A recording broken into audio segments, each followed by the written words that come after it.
بسم اللہ الرحمن الرحیم، السلام علیکم۔ میں ہوں سیبی کاظمی، آپ دیکھ رہے ہیں فیس بک اور یوٹیوب 6 فروری جمعرات کے دن کا ویلاگ۔ عمران خان نے آج ایک اور کال بھی دی 8 فروری کے ساتھ 10 فروری کی، اور ساتھ اپنی واپسی کا اعلان کیا۔ خان عام طور پہ بات کہتا نہیں، وجہ کیا ہے؟ قومی معاہدے میں تحریک انصاف کو واپس لانے کی کوشش، نائب کپتان جو شاہ محمود قریشی ہیں ان سے رابطہ، قومی مفاہمت کی کوشش، اور شہباز شریف کی مولانا سے ملاقات ہوئی۔ مولانا کا دو ٹوک موقف ہے، اور وکلا تحریک جو 10 فروری سے دوبارہ شروع، انصاف لائر فورمز جو ہیں وہ تحلیل کر کے نیا انتظار پنجوتا کو چیف آرگنائزر بنایا گیا۔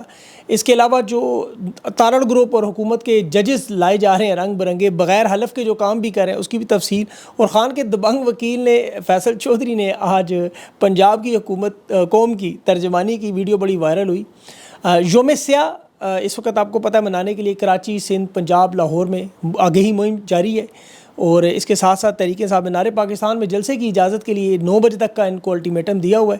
سیالکوٹ کا جلسہ منسوخ ہے، اور لاہور میں جو جلسہ ہے اس کی صرف ایک بات ہے۔ اس کے ساتھ ساتھ آج بیرسٹر شہزاد اکبر لندن ہائی کمیشن پہنچے القادر ٹرسٹ کے معاملے پر، اور ٹرمپ نے یو ایس ایڈ میں پاکستانی میڈیا کو جو مال لگا اس کا بھی کیس اٹھا لیا، اور ٹرمپ کے پاس دھاندلی کا کیس بھی الیکشن کے متعلق۔ یہ بڑا اہم معاملہ ہے، 8 فروری کل ہے، اور یہ بڑی وہاں کوشش ہو رہی ہے۔ وہ تھوڑی سی میں آپ کو خبر کی تفصیل بتاتا ہوں اس میں، لیکن سب سے پہلے آج 6 فروری ہے۔ آج وقت کا ایک فرعون تھا جس نے پاکستان پہ قبضہ کیا، سیاہ و سفید کا مالک بنا، جس کا نام لیتے ہوئے لوگ ڈرتے تھے، اور آج اس کا کوئی نام لینے والا نہیں ہے۔ آج اس کی برسی ہے۔ پرویز مشرف، عامر، ڈکٹیٹر، صدر، چیف ایگزیکٹو، سیاہ و سفید کا مالک، لیکن آج پاکستان میں کسی کو اس کی قبر کا بھی نہیں پتہ۔ آج اس کی اولاد، اس کے نواسے، نواسیاں، پوتے، پوتیاں اس قابل نہیں ہیں کہ یہ اپنے اس بزرگ کی قبر پر جا کر فاتحہ پڑھیں اور ایک تصویر سوشل میڈیا پر لگا لیں۔ یہ ہے وہ عبرتناک مثال کہ امریت کا انجام تنہائی اور بدنامی میں کیسے ہوتا ہے۔ اس نے فوجی بغاوت کی تھی، آپ کو یاد ہوگا، آئین معطل کیا، ایمرجنسی لگائی، امریکہ کی جنگ میں شمولیت اختیار کی، ملک میں دہشت گردی، شدت پسندی لایا، لال مسجد آپریشن کیے، بے نظیر بھٹو کا قتل کے دور میں ہوا، چیف جسٹس افتخار چودھری کو اس نے معزول کیا، پھر وکلا تحریک شروع ہوئی۔ اس نے تمام پاکستان کے جمہوری ادارے کمزور کیے، میڈیا پر پابندیاں بھی لگائیں، سیاسی مخالفین گرفتار کیے، پریس کی آزادی کو دبایا۔ کچھ چینلز اس نے البتہ شروع ضرور کیے، لیکن خود ساختہ جلاوطنی پھر دبئی میں چلا گیا، اور سیاست میں بھی اس نے کوشش کی قدم رکھے۔ آئین شکنی کا پہلا اس پہ مقدمہ ہوا تھا، عدالتوں میں سے بلانے کی کوشش کی تھی، پھانسی کا حکم دیا تھا، یہ ملک چھوڑ کے بھاگ گیا ایک دفعہ۔ پھر زندگی کے آخری دن تنہائی میں اور بیماری میں گزرے، جسم سے گوشت جھڑتا تھا۔ دبئی میں جس طرح انتقال ہوا، نہ وفات پر کوئی عوامی سوگ، نہ کسی سیاسی رہنما کا بیان، یہاں تک اس کے خاندان کے لوگ بھی پراسرار طور پر خاموش رہے۔ تدفین بڑی سادگی سے ہوئی۔ میرے پاس یہ کنفرم اطلاع نہیں ہے، لیکن مجھے کسی نے بتایا تھا کہ بدبو بہت تھی۔ یہ وہ عبرتناک مثال ہے کہ یہ تنہائی اور یہ تاریخی مذمت ان لوگ، یہی حال ایوب خان کا، یہی حال یحییٰ خان کا، یہی حال ضیاء الحق کا۔ انجام یہ سبق ہے کہ طاقت کا نشہ وقتی ہے، عوام کی یاداشت بڑی کمزور نہیں ہے، لیکن یاد رکھتے ہیں ہم لوگ۔ پھر انجام ایسا ہی افسوسناک۔ فیصل مسجد ابھی آپ کبھی جائیں، وہاں ضیاء الحق کی قبر نظر آئے گی۔ یہ جس دن مرا تھا اس دن پی ٹی وی پر بڑا سوگ تھا، بڑی لائیو کمنٹری ہو رہی تھی۔ اظہر لودھی، مجھے یاد ہے آج اس کی آواز، وہ حسین حقانی رو رو کے لوگوں کو بیوقوف بنا رہے تھے کہ کتنا عظیم شخص تھا۔ اور یہ کبھی اس کی زندگی میں قبر، اپنی زندگی میں قبر پہ نہیں گئے ہوں گے اس کبھی، بلکہ اس کے بچے جاز الحق وغیرہ بھی کبھی نہیں گئے ہوں گے، میں نے کبھی نہیں دیکھے۔ اور اللہ معاف کرے، میں نے کس کی قبر پہ ایک پروگرام کیا تھا کچھ سال پہلے، وہاں مجھے کتیا نظر آئی تھی جس نے بچے دیے ہوئے تھے۔ وہاں میں نے پروگرام ریکارڈ کیا، لیکن اتنی شرم آئی وہ نہیں لگا سکے۔ ظاہر ہے قبر ہے، اللہ کا نام بھی لکھو، لیکن یہ انجام نظر آتا ہے۔ تو پھر عراق شام والی سائڈ پہ جا کے دیکھیں، وہاں بھی یزیدیت کے جو بڑے بڑے سمبل، بڑے بڑے طاقتور لوگ تھے، بڑے ظالم تھے، ان کی قبریں ڈھونڈیں آپ کو نہیں ملیں گی۔ ایک وحشت ہے وہاں پر، جو گئے ہیں لوگ وہ بتاتے ہیں۔ یہ تاریخ سکھاتی ہے نا، اسے نے سمجھانا ہے، ہمارا کام ہے اس تاریخ کی بار بار یاد دہانی کروانی۔ آج قیدیوں کی وین میں دیکھیں، پنڈی سے گزر رہی ہیں، جی ایچ کیو کے پاس لوگ نعرے کیا لگا رہے ہیں؟ خان تیرے جانثار۔ وہ خود قیدی ہیں، نعرے لگا رہے ہیں خان کے۔ خان نے سیاست کے ڈائنامکس جو ہیں وہ بدل دیے ہیں۔ عمران خان کی جو اسٹریٹجی ہے، اس کی مقبولیت میں آٹومیٹیکلی اضافہ ہو رہا ہے۔ ایک یہ مزاحمت کی سیاست جو خان نے قوم کو دی ہے نا، کہ آپ جیل میں رکھ سکتے ہیں خان کو، حکومت بھی بنا سکتے ہیں، چوروں ڈاکوؤں کو مسلط بھی کر سکتے ہیں، لیکن آپ لوگوں کے دلوں میں مقبولیت نہیں لا سکتے۔ 17 نشستوں کو 180 بنا سکتے ہیں آپ، زبردستی عوام کا مینڈیٹ بھی چھین سکتے ہیں، پیکا ایکٹ بھی لگا سکتے ہیں، میڈیا مینیج کر سکتے ہیں، عدالتوں کو 26ویں ترمیم سے قابو کر سکتے ہیں، بلکہ آپ آپریشن سرچ لائٹ بھی کر سکتے ہیں، 26 نومبر بھی کر سکتے ہیں، رجیم چینج بھی کر سکتے ہیں، لوگوں کو گولیاں بھی مار سکتے ہیں، اپنی مرضی کے جج بھی لگا سکتے ہیں، بغیر قابلیت کے ڈھونڈ کے ایسا ہیرا لگایا جا رہا ہے جو خان کا مخالف ہو، تحریک انصاف کا مخالف ہو، خان کے خلاف کیس لڑنا یہ قابلیت ہے، اسے جج لگایا جا رہا ہے. جو اسٹیبلشمنٹ بند کمرے میں، آپ کو پتہ ہے سیاست میں طاقتور بندے توڑنے میں بڑی مشہور تھی، وہ ووٹ نہیں دلوا سکی، ورنہ یہ 8 فروری نہ ہوتا. ابھی سرور باری صاحب کی ایک رپورٹ ہے، میں آگے چل کے بھی بتاؤں گا. 64 نئے طریقے انہوں نے استعمال کیے، 64 کہ یہ الیکشن جو بدترین الیکشن پاکستان کی تاریخ کا. دھاندلی ہر الیکشن میں ہوتی ہے، یہ سب کو پتہ ہے، لیکن اس دفعہ جو دھاندلی ہوئی اس میں 100% سے بھی زیادہ ووٹ ڈالے گئے. یہ الیکشن کمیشن کی فارم پر جو ویب سائٹس بدلی گئیں، جو فارم 47 لگائے گئے، سینٹ کے انتخابات نہیں کرائے گئے، مخصوص نشستیں نہیں ہوئیں، پارٹی کا بلے کا نشان امیدواروں کو زبردستی جبراً دستبردار کروایا گیا.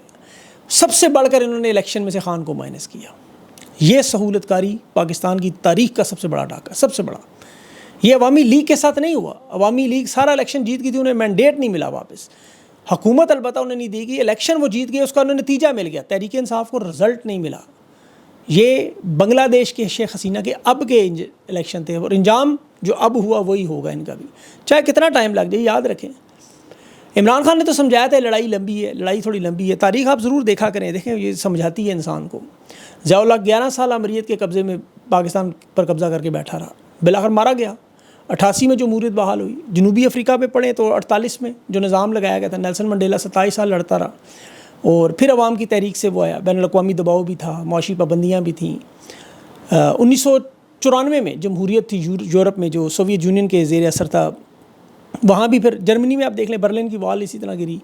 89 میں سوویت یونین جب ٹوٹا تھا تو کتنے ملک بنے اس کے بعد. مصر میں حسنی مبارک بھی 2011 تک حکمرانی کرتا رہا، عرب بہار اسپرنگ سے پہلے ہی. پھر 18 دن احتجاج ہوئے تو استعفیٰ دے کے بھاگے. انڈونیشیا میں وہ سہارتو تھا، وہ 31 سال قبضہ کر کے بیٹھا، بڑا لمبا تھا. بلکہ آپ لوگوں کو ایک تاریخ میں سے بتاؤں، واقعہ کربلا ہم سب نے پڑھا ہوا ہے، 60 ہجری میں ہوا. یہ واقعہ کربلا کے 3 سال بعد بھی یزید کی حکومت قائم رہی ہے، یہ یاد رکھیں. اس نے پھر مدینے پہ حملہ بھی کیا تھا، کعبے پر بھی حملہ کیا تھا، منجنیق سے نشانہ بنایا تھا. پھر یزید کے بیٹے نے خود اقتدار چھوڑا تھا، وہ کہتا تھا ظالم کی میں حکومت نہیں چلا سکتا، اور دیکھیں نام و نشان مٹ گیا. اور امام حسین علیہ السلام کی جو قربانی حق و باطل کی، وہ آج بھی ثابت ہے آپ کے سامنے کہ ظالم کا انجام زوال ہے اور حق کی روشنی کبھی انشاءاللہ ماند نہیں ہوگی. تو اس لیے گھبرائیں نا آپ. خان نے آج اعلان کیا اپنی واپسی کا، انشاءاللہ اس کی واپسی ہوگی.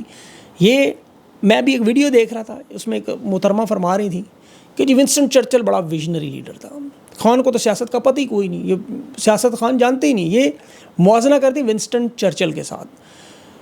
اب یہ مائنڈ سیٹ نون لیگ کا تھا پچھلے 30 سالوں سے، اور جرنیلوں کا یہ مائنڈ سیٹ ہے کہ خان کو سیاست کا کچھ نہیں پتہ، یہ سیاست کے بارے میں نہیں جانتا. منافقت اور سیاست، یہ فرق ذرا یاد رکھیے گا. انہوں نے ونسٹن چرچل کو بہت بڑا رہنما بتایا. دیکھیں چرچل جو رہنما تھا، یہ دوسری جنگ عظیم اس نے جتوائی.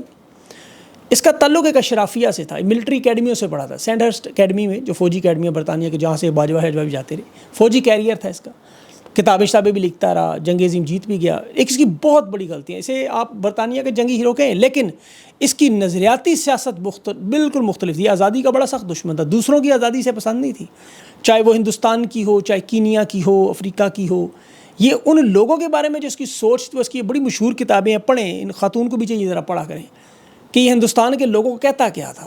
کہتا تھا یہ غیر مہذب ہے، آزادی کے قابل بھی نہیں ہے. گاندھی اور قائد اعظم کی آزادی کے مطالبات کا یہ سخت مخالف تھا، بلکہ اس نے گاندھی کو ایک چلتا پھرتا نیم برہنہ فقیر کا خطاب دیا ہوا تھا. تنگ نظر تھا، نسل پرستانہ باتیں تھیں. یہ پاکستان بننے سے جو 4-5 سال پہلے جو بنگلہ دیش میں، بنگال میں اس وقت کہتا آیا تھا، اس سے جو کہا مدد کرو خوراک، تو کہتا بچے کیوں پیدا کرتے ہیں. یہ سوچ تھی اس کی. کینیا میں آزادی کی تحریک پر یہ مخالف تھا. فلسطین میں جو یہودیوں کی حمایت کرتا رہا. یہ اب وہ خاتون عمران خان کے ساتھ مقابلہ کر رہی ہیں، متوسط طبقے کا ایک بندہ جس کا والد سرکاری افسر. خان کی زندگی کی سٹرگل پڑھا کریں آپ لوگ، یہ آپ کو بعد میں تعلیم دے گی بہت کچھ. آکسفورڈ یونیورسٹی سے خان نے ایچیسن سے پڑھا. کرکٹ کا تو بیتاج بادشاہ سب جانتے ہیں، بہترین کپتان تھا. یہ ورلڈ کپ جو جیتا گیا تھا، اس پہ کوئی کیس اسٹڈی کرے، میری بڑی خواہش ہے. خان نے تو خیر رفائی ادارے بنائے، یونیورسٹی بنائی. 30 سال گراؤنڈ سے خان نے سیاست سیکھی، گلی محلے کوچے، کونسلر سے لے کے وزیر اعظم تک. جو کہتے ہیں سیاست کو اس کو نہیں پتہ. ہر پسے ہوئے طبقے کی اس نے آواز اٹھائی. کے پی میں خیبر پختونخوا ڈرون حملے ہوں، نیٹو سپلائی ہو، افغانستان کا معاملہ ہو، جمہوری رہنماؤں کی طرح حل کرایا. خارجہ پالیسی اب عمران خان کی دیکھیں، پاکستان کی بہترین 2 دفعہ ہوا اسی عمران خان کے دور میں. سعودیہ کے ساتھ تعلقات، امریکہ کے کیمپ سے نکل کر آزاد خود مختار پالیسی بنائی جو آج تک نہیں بن سکی. آج جو شاہ محمود قریشی کہہ رہے ہیں نا کہ ہمیں ڈونلڈ ٹرمپ سے کوئی امید نہیں رکھنی چاہیے, ہمیں سسٹم سے لڑ کے جیلوں سے آنا ہے, یہ وہی ٹریننگ ہے, وہی تربیت ہے جو شاہ محمود کہتا تھا خارجہ پالیسی یہاں بنے گی, اور وہ بنی وہاں. یہ کہتے ہیں بس الیکشن میں اقتدار میں نہیں آیا. ہم ان کو عقل نہیں ہے. خان 9 کتابوں کا مصنف ہے, وہ یونیورسٹیوں میں لیکچر دیتا رہا, ویژنری لیڈر ہے, ویژنری. جیل میں بیٹھ کے آج بھی خارجہ پالیسی, داخلہ پالیسی, معیشت سمیت امن و امان کی اسٹریٹجی, حکمت عملی پہ کریں بات اس کے ساتھ. پرامن سیاست کرتا ہے, گاندھی کی طرح, قائد اعظم کی طرح, نیلسن منڈیلا کی طرح. حقیقی آزادی کا نعرہ خان کا تھا. ونسٹن چرچل تو آزادی کا دشمن تھا, وہ تو فوجی نظریاتی گروپ سے تھا. اب چونکہ جو یہ تنقید کہہ رہے ہیں ان کا اپنا تعلق بھی اسی نظریاتی گمنام لوگوں سے ہے, تو اس لیے ریسرچ بھی نہیں کرتے, پڑھتے نہیں. بڑی باریک واردات گروپ ہے یہ, بڑا باریک واردات. ان کی ہر ابھی وارداتیں ایکسپوز ہو رہی ہیں, خاص طور وہ چندہ مانگنے والا معاملہ. انہوں نے خان پہ اب ہاتھ جو سیدھا کیا نا, اب لوگ سمجھنا شروع ہو گئے ہیں, لوگوں کو اب سمجھ آ رہی ہے. خیر میں اپنا وقت نہیں ضائع کرنا چاہتا اس پہ.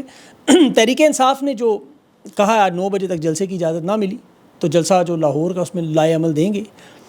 سوابی کے جلسے کے لیے شمالی پنجاب کے 10 اضلاع سے سوابی جلسے میں شرکت ہوگی, اور یہ حکومت کی بیوقوفی مجھے نظر آ رہی ہے. پورے پنجاب کو جلسہ گاہ بنا رہے ہیں. اب ہر یونین کونسل محلے میں سے لوگ نکلیں گے اس دفعہ. دیکھیں لوگوں کو یہ ماریں گے بھی, تنگ بھی کریں گے, گولی شولی نہیں چلے گی انشاءاللہ, یہ یاد رکھیں. لیکن اگر بڑی تعداد میں لوگ نکلتے ہیں جو, تو پھر تو گیم چینجر یہیں پہ. 10 فروری کو وکلا کا بھی معاملہ ہے. آج خان نے اپنی واپسی کی بات کی ہے بڑے عرصے بعد. عمران خان کو نظر آ رہا ہے کہ حالات کس طرف جا رہے ہیں, اسی لیے میں اسے ویژنری لیڈر مانتا ہوں. اب آپ دیکھیں اس وقت تحریک انصاف کو آفر یہ آ چکی ہے, اور یہ آفر اس دفعہ شاہ محمود قریشی صاحب کی طرف گئی ہے آفر کہ سسٹم چلانے کے لیے آ جائیں, قومی اتحاد کر لیتے ہیں, قومی ایجنڈا بنا لیتے ہیں. شاہ محمود قریشی تک پیغام بھی پہنچا, اور یہ انفرادی حیثیت میں ان تک پہنچا. پھر شاہ محمود قریشی نے جو جواب دیا ہے شہباز شریف, زرداری, انہیں کہا گیا کہ دیکھیں چیلنجز یہ اکٹھے نہیں کر سکتے, اکٹھی قومی بنا کے قومی معاہدہ کرتے ہیں, بڑا قومی معاہدہ جس میں سارے متفق ہو جائیں. شاہ محمود قریشی نے کہا نون لیگ اور پیپلز پارٹی دونوں جمہوریت کا دشمن ہے, دونوں نے ہمارا مینڈیٹ چوری کی ہے. آپ نے پی کا ایکٹ لگایا ہے, 26ویں ترمیم کی ہے, عدلیہ, میڈیا, سارے معاملات. بار بار شاہ محمود قریشی سے یہ درخواست یہی کی جا رہی ہے کہ عمران خان تک جائیں, آپ جا کے سمجھائیں. اب عمران خان سے ملاقات ہو تو آپ کو پتہ ہے, عمران خان سے تو جس مرضی کی ملاقات ہو, خان کو تو سمجھانا, آپ کو پتہ ہے یہ چیزیں, یہ جو سمجھتے ہیں خان اقتدار کے لیے, اقتدار کا معاملہ ہی نہیں ہے. آپ کو پتہ, مولانا فضل الرحمان ابھی دیکھیں, وہ نئے انتخابات کا جو مطالبہ کر رہے تھے, خاقان عباسی, گرینڈ اپوزیشن, ایک نیا. ابھی شہباز شریف سے انہوں نے استعفیٰ مانگا, شہباز شریف دوڑ کے مولانا کے پاس پہنچ گیا, مولانا کو سمجھانے کی کچھ, لیکن فی الحال مولانا کو دینے کے لیے ان کے پاس ہے کچھ نہیں, انلیس کہ جب تک کہ زرداری صدارت نہ چھوڑ دے تو پھر شاید کوئی بات بنے. لیکن مولانا آپ کو پتہ ہے وہ ان کی اپنی ہی گیم ہے. خاقان عباسی سمیت محمود چکزئی جو اس وقت حالات کو جانتے ہیں, وہ مصطفیٰ کھوکھر نے تو کہا کہ مولانا صاحب جو ہے وہ کسی صورت میں یہ شہباز شریف سے ملاقات کے بعد ملاقات کرنے میرے گھر جو مرضی آئے, لیکن موقف وہی ہے جو کل دے دیا کہ اپوزیشن کے اجلاس میں جو گفتگو تھی کہ الیکشن کمیشن کا استعفیٰ اور نئے الیکشن کا مطالبہ. تو اب 8 فروری کے انتخابات کی جو نئی دھاندلی کی رپورٹ آ رہی ہے, اب میری اطلاع ہے کہ یہ امریکہ میں ڈونلڈ ٹرمپ کی ٹیم تک پہنچائی جا رہی ہیں. وار آن ووٹرز کے نام سے جو بڑی رپورٹ ہے, اس میں ڈسٹروائے, ڈیلے, ڈینائے اور ایک اور ڈی ہے اس میں, یہ یعنی کہ تباہ کرنا, اس کو مطلب ڈیلے, تاخیر کرنا, اور یہ سارا انہوں نے 4 ڈی بڑے اچھے بنائے ہیں انہوں نے. اس میں ایک ایک حلقے کا پتن نے جائزہ لیا کہ ووٹ کس طرح چوری ہوئے, کس طرح مینڈیٹ چوری کیا گیا, 64 نئے طریقے نکالے کہ دھاندلی کے ذریعے عدلیہ, میڈیا کیسے دبایا, سوشل میڈیا کریک ڈاؤن کیسے ہوا, فارم 47 کی حکومت کیسے بنائی. اب یہ سارا معاملہ ڈونلڈ ٹرمپ کی, اور یاد رکھیں اس پہ 368 اراکین کی جو ان کی قرارداد ہے کانگریس کی, اس کی روشنی میں یہ معاملہ 8 فروری کا وہاں اٹھانے کی کوشش کی جا رہی ہے. بڑا اہم معاملہ ہے, اور وہاں سے مجھے لگتا ہے کہ یہ اگر ایک اسٹیٹمنٹ آ گئی کہ پاکستان کا الیکشن جعلی ہے تو بس ختم شد سمجھیے گا. اس وقت عدلیہ میں دیکھیں مولوی مشتاق اور جسٹس منیر کے رشتہ داروں کو اعظم تارڑ کے چیمبر کے ججز کو اٹھا کے لا رہے, اسی لیے آ رہے ہیں. اعتزاز حسن نے تو قانونی نقطہ بتایا کہ لاہور ہائی کورٹ کا حلف اٹھانے والا جج اسلام آباد آ کے جب تک نیا حلف نہ اٹھائے وہ کام نہیں کر سکتا, اس نے کام شروع بھی کر دیا. مطلب وہ اپنی بردات ہی بکھری ان کی. اسی لیے پھر حالات میں یہی ہوتا ہے. جو کل کشمیر کی آپ کو پتہ ہے دن تھا بڑا, میں دیکھ رہا تھا کشمیر کے حالات, وہاں کا روپیہ جو ہے آپ کو پتہ ہے پاکستان کی 3 روپے 19 کے برابر ہے, روٹی 7 روپے کی اور پیٹرول 86 روپے کا. ان کی دالیں, چینی, چاول, میں ان کو سارا ریٹ پڑھ رہا تھا, امن و امان دیکھ رہا تھا کہ وہاں پہ ہلاکتیں پاکستان کی نسبت کم ہوئی ہیں, وہاں کے الیکشن پاکستان سے بہتر ہوئے ہیں, جموں و کشمیر کے جسے یہ مقبوضہ کشمیر کہتے ہیں. معیشت میں ان کی دیکھ رہا تھا, موازنہ کر رہا تھا. ابھی تک پاکستان میں عرب دنیا یا کسی بڑے سرمایہ کار کی طرف سے کوئی انویسٹمنٹ نہیں ہے. MOU ٹکا کے ہوئے, ڈگا ڈگ چونا لگاتے رہے, جنٹری بیچ لگا گیا, کبھی کوئی شیخ صاحب لگا کے سائن کر کے کھانا کھا کے نکل گیا, یعنی بلا کے چائے پلا دی, دینا وینا کچھ نہیں. جموں کشمیر میں دیکھ رہا تھا 2021 سے 2024 تک 9,000 کروڑ کی سرمایہ کاری. صرف 2024 میں UAE نے اس کی فرم میں 3,000 کروڑ انہوں نے یہاں انویسٹ کیا ہے. 3,000 کروڑ. اور یہ صرف معاہدے دستخط نہیں ہوئے, پیسے انہیں پہلے موصول ہوئے ہیں. تو یہ سرمایہ کاری کی انہوں نے صرف تجاویز دی تھی, دنیا نے پیسہ ڈالنا شروع کر دیا. اور یہاں SIFC میں 50 سال میں سب سے کم سرمایہ کاری, اور آج اسٹاک ایکسچینج میں دیکھ لیں 1600 انڈیکس سے بلکہ 2500 تک پہنچ گئی ہے ڈاؤن. کوئی معیشت یا ملک ترقی کر ہی نہیں سکتا. یہ مہینہ ہفتہ کے حساب سے چل رہے ہیں. ابھی مارچ میں بہت ساری چیزیں آئیں گی سامنے. 10 فروری کو تو اسٹیٹ بینک کی رپورٹ ہے, اس کے بعد ان کو اندازہ ہوگا کھڑے کہاں ہیں. تو انشاءاللہ اللہ سے دعا کریں, ساتھ ساتھ اللہ تعالیٰ ان کو سمجھائے. میں تو یہی کہوں گا کہ انہیں سمجھ آ جائے اور یہ جان چھوڑ دیں پاکستان کی. بہرحال قوم اپنی جو امتحان ہے 8 فروری کو اس میں پورا اترے, باقی اللہ پہ چھوڑیں, جو اللہ کو بہتر لگے گا وہی ہوگا. اپنا خیال رکھیے, مجھے اجازت دیں. اللہ حافظ.